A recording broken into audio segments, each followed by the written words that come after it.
దేవి గారు. ధన్యవాదాలు అధ్యక్ష.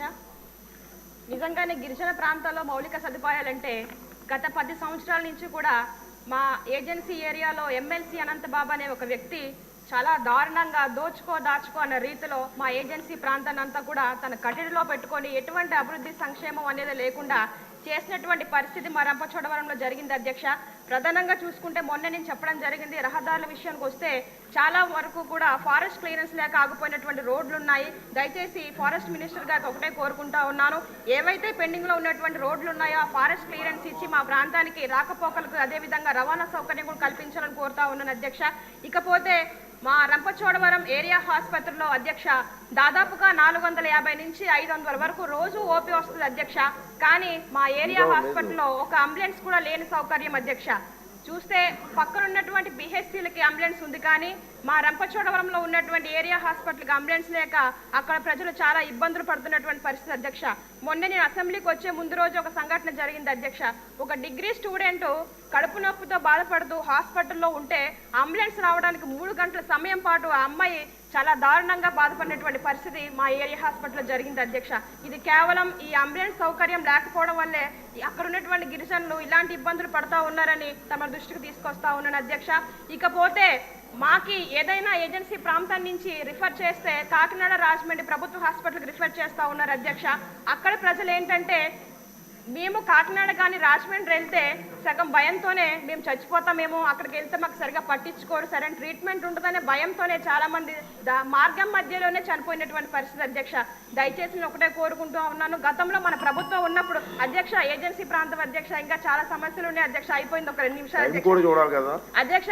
అయితే గతంలో మనం ట్రైబల్ సెల్లో స్వస్థ అని మనం ఒకరిని పెట్టి ఏజెన్సీ ప్రాంతం నుంచి ఎవరైనా సరే అక్కడ రోగులను పట్టించుకొని దగ్గరుండి చూపించి వాళ్ళని మంచి ఆరోగ్యంతో వాళ్ళ సొంత ప్రాంతాలకు పంపించడానికి మనం గతంలో ఏర్పాటు చేయడం జరిగింది అధ్యక్ష.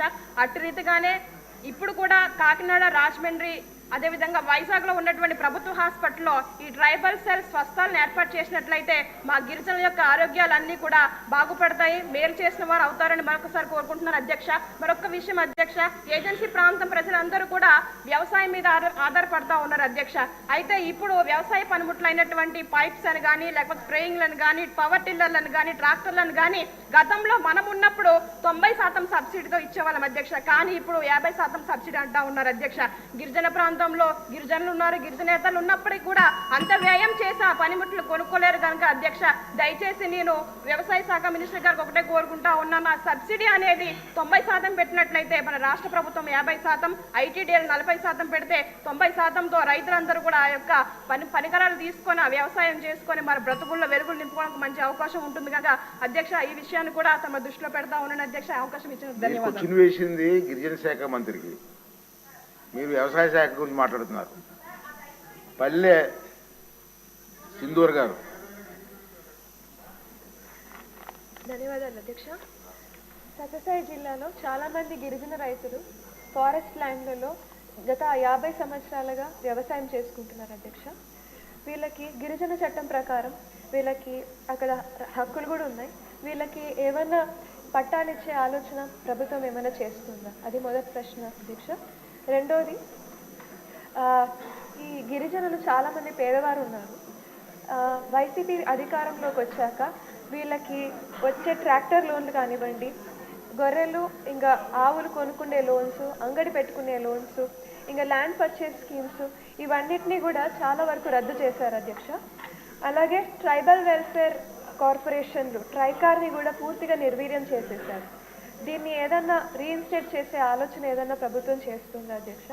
అలాగే పుట్టపర్తి నియోజకవర్గంలో రాధానిపల్లి తాండా, రెడ్డివారిపల్లి నుంచి కొత్తకోట తాండా వరకు, ఇంకా చెరువు మునియప్ప గారిపల్లి తాండా నుంచి నారాయణప్ప గారి తాండా నుంచి వరకు అక్కడ రోడ్డు సదుపాయాలు అసలు సక్రమంగా లేవు అధ్యక్ష.